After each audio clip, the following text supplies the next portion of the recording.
Pero creo que es muy necesario que antes de introducirme en la predicación, en el sermón mismo de los 10 mandamientos, que podamos entender cosas muy importantes en lo que yo llamo el contexto de lo que ocurrió en aquel momento en que el pueblo de Dios estaba recibiendo los mandamientos. Alguna persona que tal vez escucha la palabra por primera vez, o alguien que de repente todavía no está caminando en el Señor, pero escucha que los cristianos tienen mandamientos, escucha que la Biblia tiene mandamientos. Alguien podrá decir, bueno, pero ¿será que el Dios de ustedes es un Dios de mandamientos? ¿Es un Dios que todo lo está diciendo cómo se hace? ¿No les da acaso libertad para nada? ¿Será que es un Dios dictatorial que solamente ejerce sus deseos nada más? Mis amados, tengamos en cuenta que el pueblo de Israel viene de un contexto pagano. Han pasado más de 400 años en Egipto, se han olvidado por completo de Abraham, de Jacob, de José. Así que entonces han estado en Egipto haciendo lo que sabían hacer, trabajar nada más, hacer ladrillos para la construcción de pirámides y tantas otras cosas que a los sucesivos faraones se les fue ocurriendo, porque recuerden que vinieron diferentes faraones, no fue el mismo. Cuando leemos en toda la crónica bíblica, tenemos que entender entonces que los faraones también morían y venían otros faraones. Es igual que el César en cuanto al imperio. Se habla del César o de los Césares, pero fueron varios Césares. La cuestión entonces es que el pueblo del Señor tenían reglas para obedecer y adorar a dioses paganos en Egipto. Pero ahora entonces Dios levanta a Moisés y Él le enseña que Él es el yo soy. Entonces envía a Moisés para que les revele a través de su palabra al Dios único que ellos tienen que seguir. Verdaderamente el trabajo de Moisés fue bien difícil, porque tenía que ahora convencer a un pueblo que era el pueblo de Dios de que ellos tenían un Dios que los amaba y que además era celoso y que es el único Dios al cual tenían que seguir. Pero tiene que decirle esto a una cantidad enorme de miles de personas que han sido instruidos verdaderamente en el paganismo de Egipto. Estuve pensando cómo explicamos este asunto de los mandamientos. ¿Por qué los cristianos tenemos los mandamientos? ¿Por qué tenemos que leerlos? ¿Por qué obedecerles? Para ustedes que les toca seguramente conducir su vehículo aquí en el sur de California y también en los que están en otras partes, imagínense un día o mañana lunes levantarse temprano, desayunar, subir a su vehículo e irse a trabajar como lo haces habitualmente todos los lunes. Pero imagínate que sales a la calle y no encuentras un solo cartel, nada, ni un solo cartel que diga ni stop, ni nada por el estilo. No encuentras líneas en la calle como solemos tener aquí, nada, nada, nada, ni un solo cartel de stop. Cada uno maneje como pueda y a ver cómo le va. Sin semáforos, sin ninguna cosa que esté en relación a las reglas de tránsito. ¿Qué me diría usted? Seguramente alguno me dirá, no, pastor, yo no me atrevería a conducir o a manejar mi vehículo por las calles si realmente fuera así.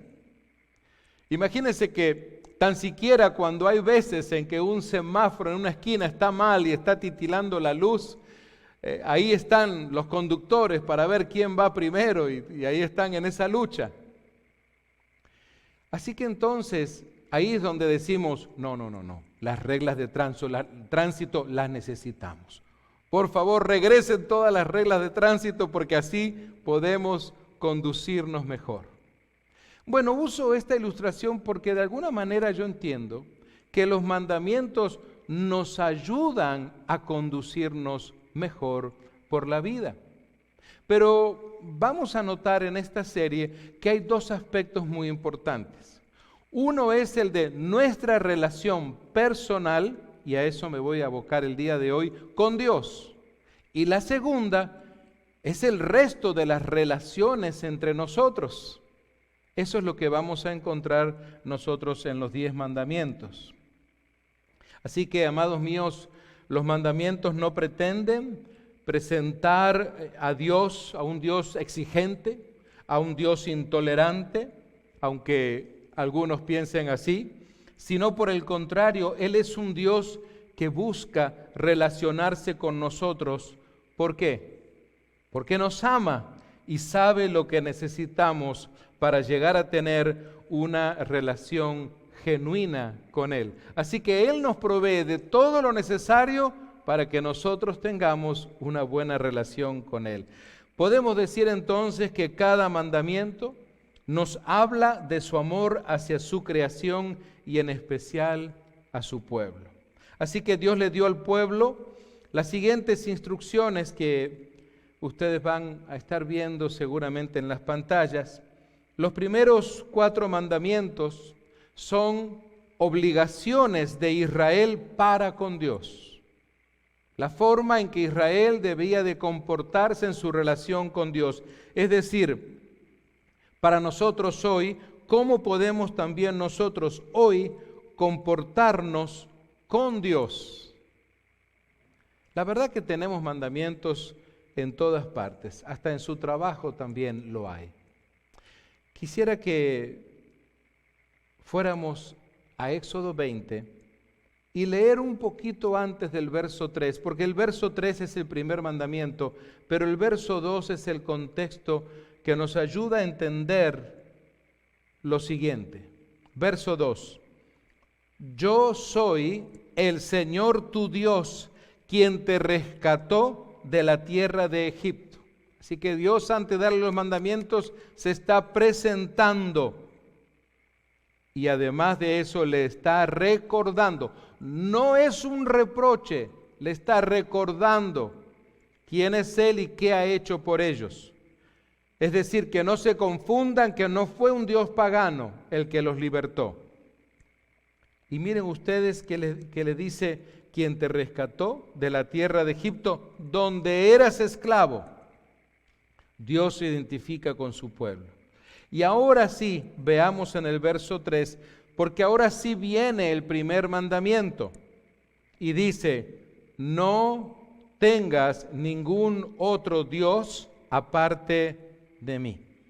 Note usted, Dios con D minúscula. Ningún otro Dios pagano. Amados míos, en los versículos 1 y 2, Dios principia aquí una declaración de su autoridad para darles la serie de mandamientos que va a estar promulgándole al pueblo por medio de Moisés. Noten ustedes que Él les dice, yo soy Jehová, tu Dios que te saqué de la tierra de Egipto, de la casa de esclavitud, dice también otra versión. Amados míos, el primer mandamiento afirma la existencia y el gobierno de Dios. Veamos esto. ¿Por qué? Porque Él no discute el asunto, simplemente lo declara. Es decir, Dios no está diciéndole, miren, ¿qué les parece, muchachos? ¿Me dejan ser su Dios? ¿Qué tal si me prueban? ¿Me dan la oportunidad? No, no es ese tipo de conversación. Es una declaración, pero no necesariamente para que pensemos que simplemente es un Dios autoritario nada más. No, es un Dios que ama, y porque ama le declara qué es lo mejor. Muchos de ustedes que me están escuchando y son padres, muchas veces han tenido que decirles a sus hijos de manera firme: mira, esto es así. Pero no porque eras un dictador o un mal padre, sino porque sabías qué era lo mejor. Y porque tú sabes que tienes tu posición de ser padre. Dios, entonces, que ama, está actuando como un Padre celestial. Así que no tiene que discutir para nada, simplemente hace la declaración de quién es Él y que solamente Él debe ser adorado. En segundo lugar, queridos hermanos y hermanas, sus atributos naturales, por ejemplo, la omnipotencia, la omnisciencia, la omnipresencia, lo hacen digno de gobernar nuestras vidas. Así que este no es un mandamiento para aquella gente, un mandamiento viejo. Este es hasta el día de hoy un mandamiento que nos ayuda a entender entonces que nuestro Dios quiere tener ese gobierno teocrático, no esos gobiernos tal vez corruptos que hay por todas partes en este planeta. El primer mandamiento niega el politeísmo y el ateísmo y también el materialismo. Por eso está hablando de un solo Dios. Recordemos que en los tiempos que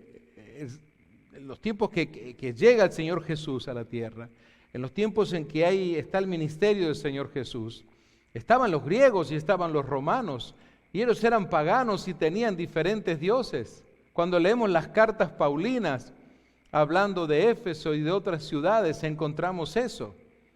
Así que esto no es nada nuevo. Hasta el día de hoy, las culturas asiáticas y chinas y indias tienen muchos dioses paganos.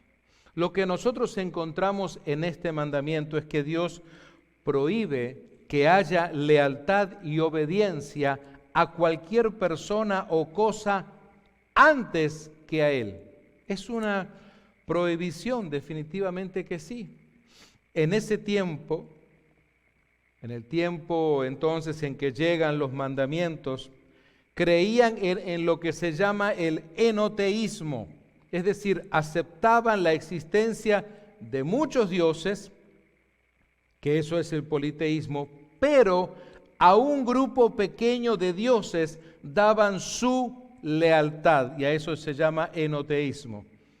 Esa es según la especialidad de cada dios, porque tenían en aquellos días dioses con diferentes especialidades. Este Dios me va a ayudar en mi salud, este Dios me va a ayudar en el trabajo, este Dios me va a ayudar en las finanzas.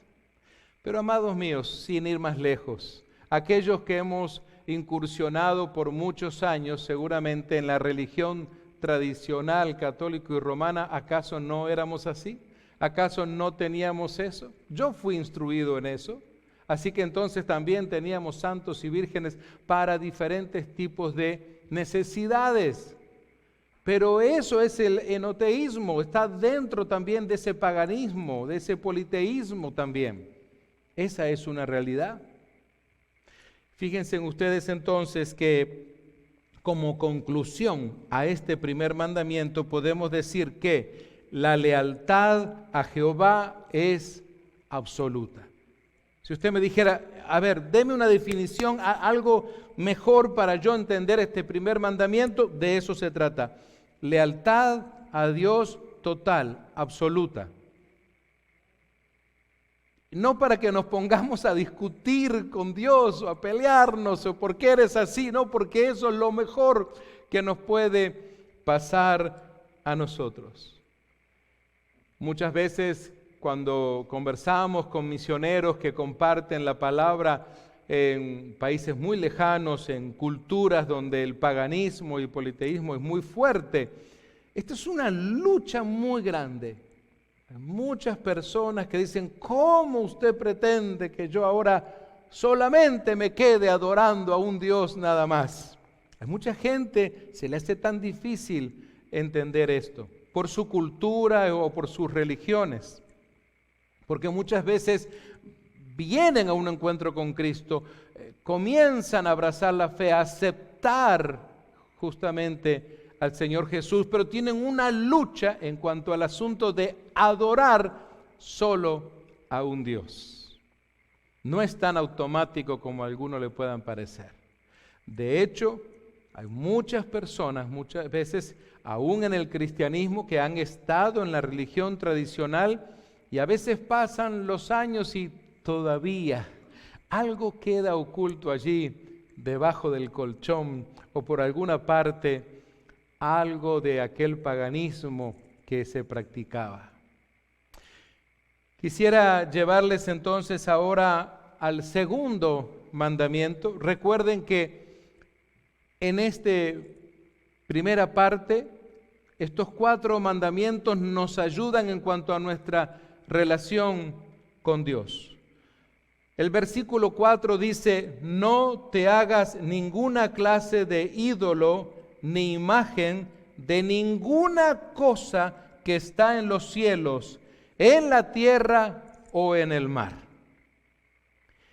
Leamos un poquito el posttexto de esto, que sería el versículo 5 y el versículo 6, y esto se los leo yo, si usted lo tiene lo puede seguir conmigo, porque noten ustedes que hay hay más sustancia allí. El versículo 5 dice: por si no te quedó claro, no te inclines ante ellos ni les rindas culto, porque yo, el Señor tu Dios, soy Dios celoso, quien no tolerará que entregues tu corazón a otros dioses, extendiendo los pecados de los padres sobre los hijos. Toda la familia de los que me rechazan queda afectada, dice Dios aquí, hasta los hijos de la 3ª y hasta la 4ª generación.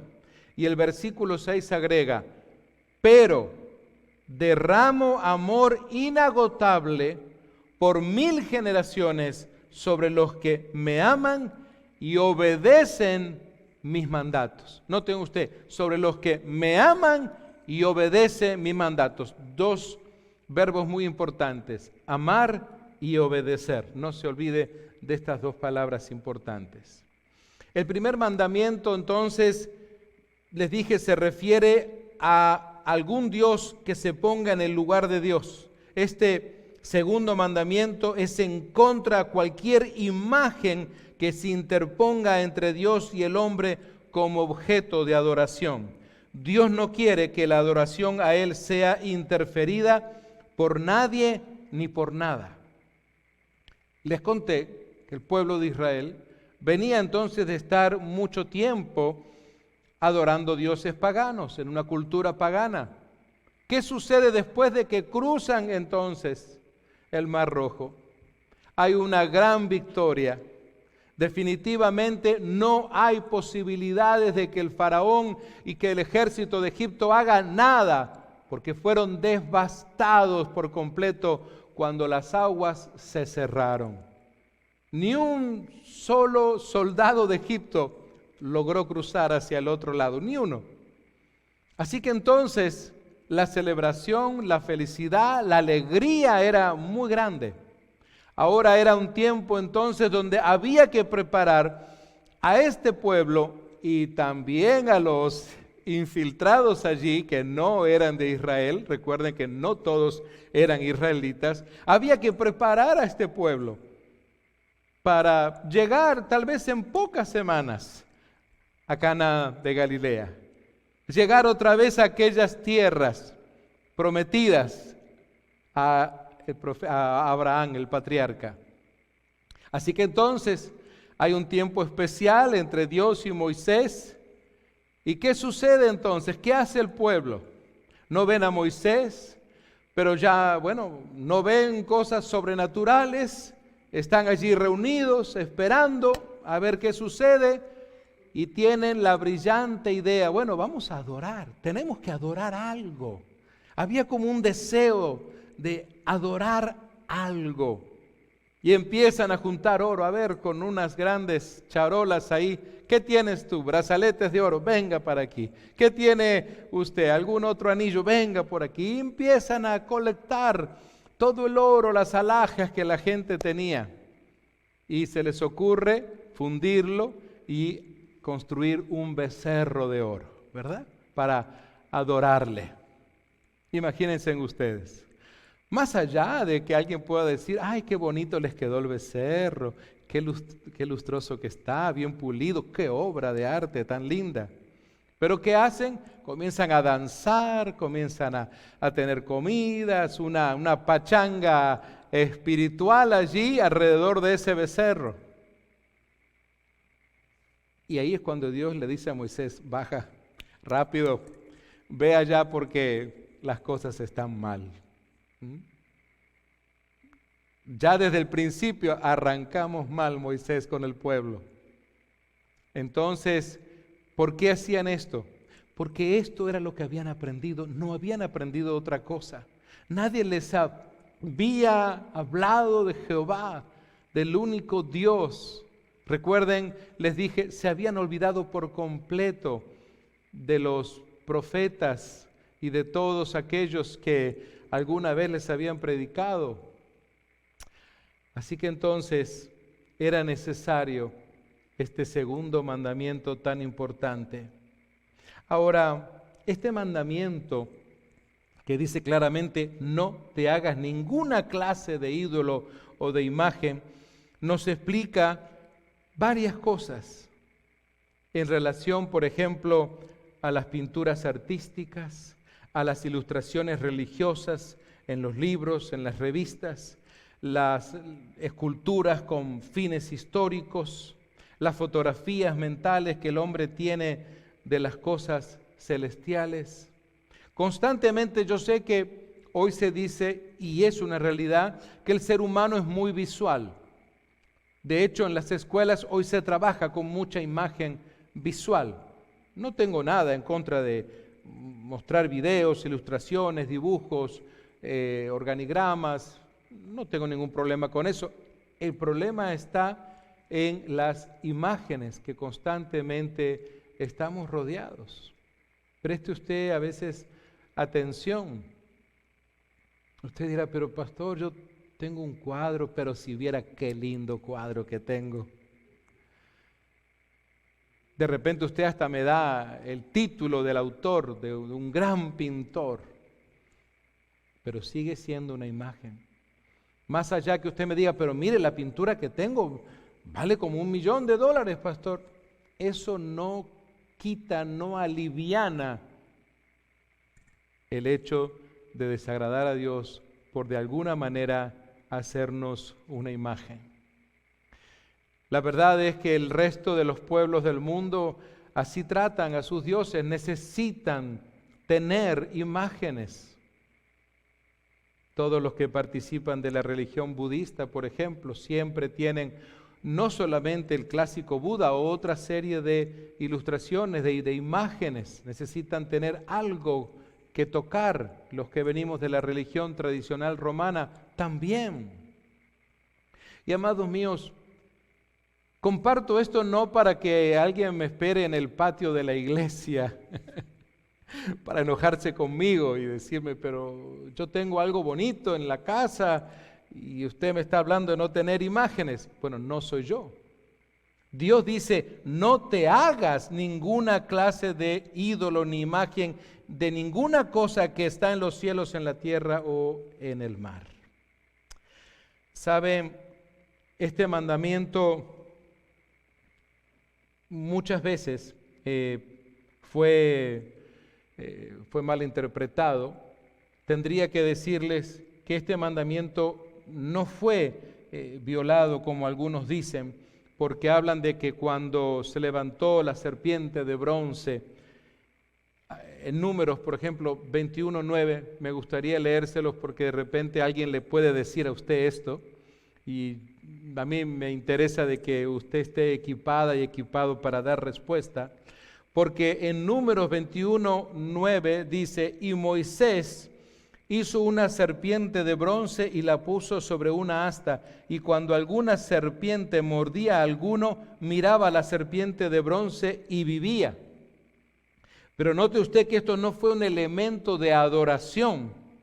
Luego en Juan capítulo 3 y verso 14, el Señor Jesús dice, y como Moisés, noten ustedes para que podamos entender cuál es tanto el contexto de este pasaje como esa conexión entre lo que está sucediendo con Moisés y esta serpiente de bronce en Números 21 y lo que Jesús está hablando en Juan capítulo 3, el Evangelio de Juan, porque en el verso 14 le dice, y como Moisés levantó la serpiente en el desierto, así es necesario que el Hijo del Hombre sea levantado. Así que esta es una ilustración entonces para que puedan entender qué era lo que iba a suceder.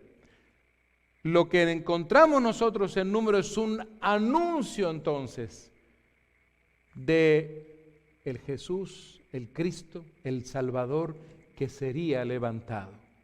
Lo que vemos nosotros en ese pasaje cuando dice que Moisés hizo una serpiente de bronce no fue hecha para adorar a esa imagen. Es interesante que, por ejemplo, con los dos querubines de oro que se encuentran en el propiciatorio, en Éxodo 25, 18, dice, harás también 2 querubines de oro, labrados a martillos los harás en los 2 extremos del propiciatorio. Pero noten ustedes entonces que es cierto que esto de alguna manera está engalana un poco lo relacionado con el propiciatorio allí para el tabernáculo, pero no es un elemento de adoración. Por ejemplo, con los querubines en las cortinas del tabernáculo, más adelante en el capítulo 26 de Éxodo, dice, harás el tabernáculo de 10 cortinas de lino torcido, azul, púrpura y carmesí, y lo harás con querubines de obra primorosa. Pero lo mismo, no le pide Dios que adoren a estas imágenes que ahora van a estar aquí en el tabernáculo. Algo que no se vuelve a repetir nunca más.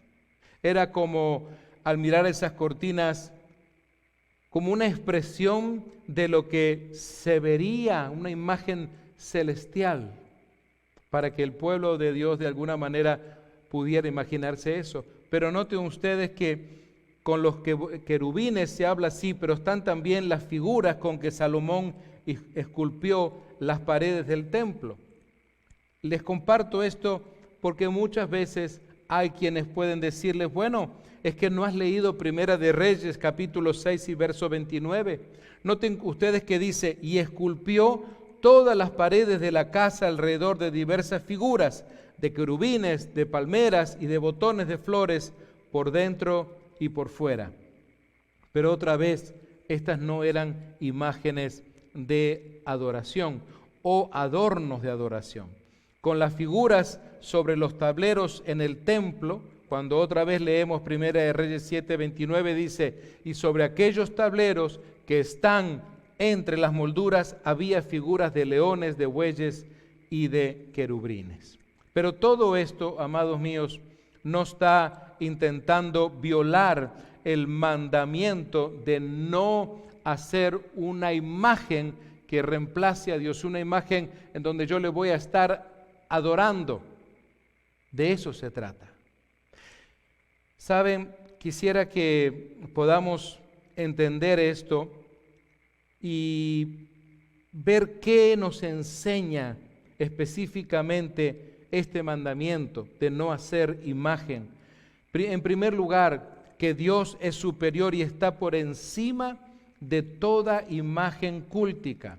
En segundo lugar, Dios dice sobre las imágenes, no te inclinarás a ellas, ni las honrarás. De eso se trata. En tercer lugar, Dios se molesta con las imágenes porque en Éxodo 25 dice, yo soy Jehová tu Dios, fuerte y celoso. Ese es el asunto que debemos tener en cuenta. Además, Dios hace una pregunta en el libro de Isaías, capítulo 44 y verso 10, dice: ¿quién formó un Dios con letra minúscula, con D minúscula, o quién fundió una imagen que para nada es de provecho? Así entonces hablaba Isaías con el pueblo. Recuerden que en los tiempos de Isaías ese pueblo también se había apartado de Dios. Y muchas veces al ver ellos lo que hacían filisteos y otros pueblos paganos, también deseaban imitarles.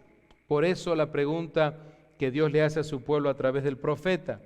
Ahora bien, este mandamiento nos recuerda por lo menos tres cosas importantes. Si vamos a Daniel capítulo 3 y verso 18, los tres jóvenes hebreos no adoraron la estatua de oro, recordarán ustedes. Daniel capítulo 3, les dije verso 18, si quieren leer conmigo, dice: y si no, sepas, le está hablando acá Daniel al rey, oh rey, al rey Darío, que no serviremos a tus dioses, ni tampoco adoraremos la estatua que has levantado. Aunque había un edicto con todo esto, que aquel que no lo hiciere, moriría. Pero ya en los tiempos de Daniel, el pueblo de Israel ahora está en Babilonia. Han sido llevados entonces a la esclavitud. Es otra etapa del pueblo de Israel, ahora otra vez reaprendiendo a conocer a su Dios. Y ahora entonces encontramos esta lealtad de Daniel y sus amigos. Ahora noten ustedes qué interesante, en Primera de Reyes encontramos el caso de aquellos que no adoraron a Baal. Primera de Reyes, capítulo 19, versículo 18. Y yo haré que queden en Israel 7,000 personas, cuyas rodillas no se doblaron ante Baal y cuyas bocas no lo besaron. Interesante entonces en que estas personas, estos 7,000, estaban poniendo en práctica el segundo mandamiento de Dios. En tercer lugar, podemos decir que los santos mártires de la gran tribulación no adoraron o no adorarán la imagen del anticristo. En Apocalipsis capítulo 20 y verso 4, Juan, inspirado por el Santo Espíritu, dice: y vi almas de los decapitados por causa del testimonio de Jesús y por la palabra de Dios, los que ni habían adorado a la bestia ni a su imagen. Recordemos entonces que lo que le espera al mundo después de que el Señor haya arrebatado a su pueblo es adorar al anticristo. Esa es una realidad. Como conclusión a este segundo mandamiento, a Dios se adora en espíritu, con fe y con devoción. Muchos creyentes no sirven a imágenes de santos o de vírgenes o de cristos, pero sirven a imágenes que han forjado y que en sus vidas han llegado a empañar la verdadera adoración a Dios. De esto se trata entonces. Son dos mandamientos para comenzar nuestra serie, para que podamos entonces tener en cuenta a quién adoramos, cómo es que Dios está soberanamente interesado en ser tu Dios y mi Dios, en que le ames porque te ha amado primero, y que más allá de toda corriente en la cual alguna vez hayamos sido educados, más allá de todo lo que nos rodea, que podamos entonces ser fieles a esto. Mis amados, yo creo que muchas veces debemos investigar en nuestras casas, mirar en los lugares donde vivimos, ¿qué cosas tenemos? ¿Qué imágenes tenemos? Yo sé que a veces usted me dirá, no, pastor, yo no le adoro, no prendo velitas ni nada por el estilo. Pero piense usted en las personas que visitan su casa y de repente ven una imagen de un supuesto Dios o de un supuesto Cristo. ¿Cuántas imágenes usted ha visto del rostro de Jesús? ¿Cuántas imágenes? Miles, muchísimas imágenes en lo que tiene la historia de nuestra humanidad. Yo sé que usted me dirá, yo no le veo nada de malo a eso. El asunto es que no se trata si le veo algo de malo o algo de bueno, se trata de qué dice la Escritura. Ese es el asunto. Porque somos hombres y mujeres que hemos aprendido a abrazar la Escritura y abrazar los mandamientos para vivir conforme a sus mandamientos. Ahora, seguramente estarán aquellos que dirán, bueno, pero este es un predicador del Antiguo Testamento, este es un predicador que solamente abraza lo relacionado con con el Antiguo Testamento, con las tradiciones, etcétera.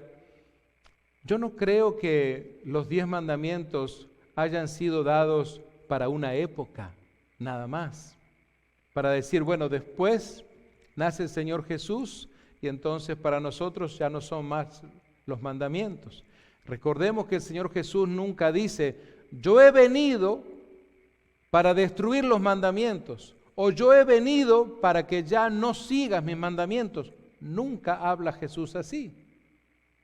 Así que, amados, necesitamos entender esto y especialmente, aunque es un tema delicado, poderlo compartir con muchas personas. Quisiera por lo menos terminar, yo sé que el tiempo se nos ha ido un poquito, pero por lo menos el tercer mandamiento. Y el tercer mandamiento, si el anterior de repente causó algún poco de molestia a alguien que me escucha, tal vez el tercer mandamiento vaya a ser un poquito peor. ¿Sabe por qué? En el versículo 7, lea conmigo allí en su Biblia, dice, no hagas mal uso del nombre del Señor tu Dios. Wow. El Señor no te dejará sin castigo si usas mal su nombre. Interesante es cuando leemos esta palabra, porque este es un mandamiento que verdaderamente ha sido muy descuidado por los cristianos mismos y especialmente aquí en los Estados Unidos. Note usted que este tercer mandamiento es una prohibición porque dice no. Pensemos en esto. Cuando a usted le dicen que no haga algo, ¿qué parte del no usted no entiende? ¿Verdad? ¿Qué parte del no? Cuando tú le dices a tu hijo, a tu hija, no hagas eso, ¿qué parte del no están entendiendo sus hijos? Eso es bien directo, no hagas esto. Usted no le está diciendo, mi hijo, mira, por favor, no quiero que dejes tus juguetes o tu ropa o tus cosas tiradas aquí en la sala y otros por allá y otros por acá. No quiero que hagas eso. Usted no le está dando una opción como decir, mira, si te queda bien, si no tienes nada que hacer, hijo o hija, por favor, ¿me limpias esto? No. Usted le dice, no quiero que vuelvas a dejar esto así. O si supongamos que su jefe le llama mañana en su trabajo y le dice, fulano, fulanita, ven a la oficina, quiero hablar contigo. Mira, hiciste esto y esto y esto, ¿verdad? Sí. No quiero que lo vuelvas a hacer. Imagínese que su empleador le mira a usted a los ojos y le dice, aquí, en esta empresa, en este trabajo, en este taller donde tú estés, dice, no quiero que lo vuelvas a hacer. ¿Qué hace usted? Se lo dejo de tarea, ¿verdad? Amados, el nombre de Dios lo define. Por tanto, el nombre de Dios debe ser entonces respetado. Es una prohibición contra la profanación o la blasfemia.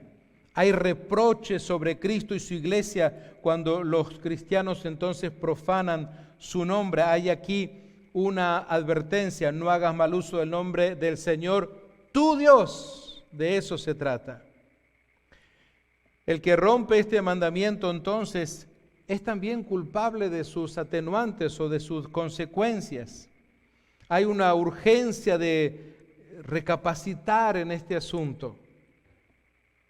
¿Sabe?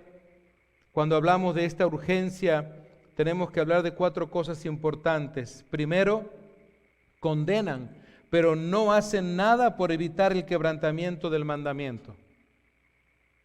Si tú estás educando a tus hijos, a tus hijas, o si tú tienes el privilegio de estar educando nietos o nietas, o lo vas a hacer un día, o tú eres un maestro o maestra en la escuela bíblica, en la iglesia infantil, donde sea, por favor recapacita en esto.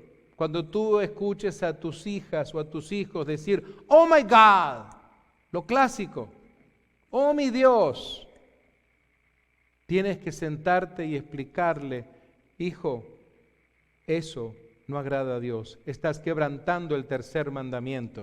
Pero papi, todo el mundo lo dice. Pero no todo el mundo adora al Dios que tú y yo adoramos. No se trata de que tú sigues al mundo. Es cierto, mucha gente lo dice. Constantemente escuchamos eso. Pero amados, ¿acaso no sería yo un gran hipócrita si yo les dijera, no se preocupen, hermanos, yo sé que de vez en cuando se les escapa y lo dicen, pero no hay problema, llevémonos bien, no quiero que me apedreen? No es así, porque tengo que dar cuentas delante de Dios un día, si yo no les digo que esto está mal. Muchas veces debemos, creo yo, de ayudarnos mutuamente, porque como estamos siendo contaminados por el resto de la cultura, la manera en que se habla de Dios, se nos escapa eso. Y creo que muchas veces con amor y sencillez debemos hacernos recordar, hey, cuidado, no tomes el nombre de Dios en vano. Ay, sí, gracias por hacerme ver, discúlpame. Tenemos que ayudarnos en eso. Amados míos, la gente común y hasta muchos cristianos se han acostumbrado a tomar en vano el nombre del Señor. Es necesaria la convicción y un sentido de urgencia para dejar ese pecado, porque quebrantar un mandamiento es pecar contra Dios. Recuerden, la palabra pecado es errar al blanco. Estamos errando nosotros cuando mal usamos el nombre de Dios. No hay un cambio del modo de vida, tal vez una fe vacía y sin significado que no es tomada en serio puede ser realmente peor que ninguna fe. Interesante. Esta actitud es un enemigo muy poderoso para el cristianismo, ¿sabía usted? Porque alguien puede escucharnos y decir, bueno, pero que ustedes no tienen un 3er mandamiento que dice que no digas eso que acabas de decir.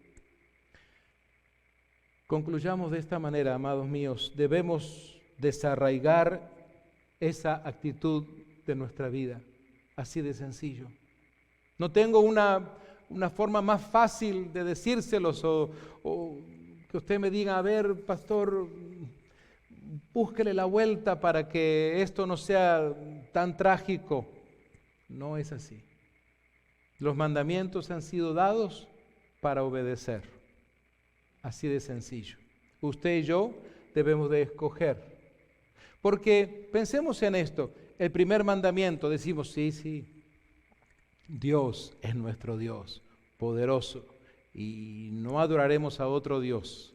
Está bien, estamos de acuerdo en que no vamos a andar acá haciendo imágenes y por eso nuestro templo no tiene imagen de ningún tipo, ¿verdad? Pero, ¿y qué pasa con el tercero? Necesitamos muchas veces revisar eso en nuestras vidas. Hablar con nuestra familia, con nuestros hijos, ayudarnos mutuamente Porque nuestro Dios es un Dios celoso que nos ama. Y amados míos, imagínense ustedes un día llegar a la presencia del Señor y que hubiese un argumento en su contra de que usted utilizó muchas veces el nombre de Dios en vano.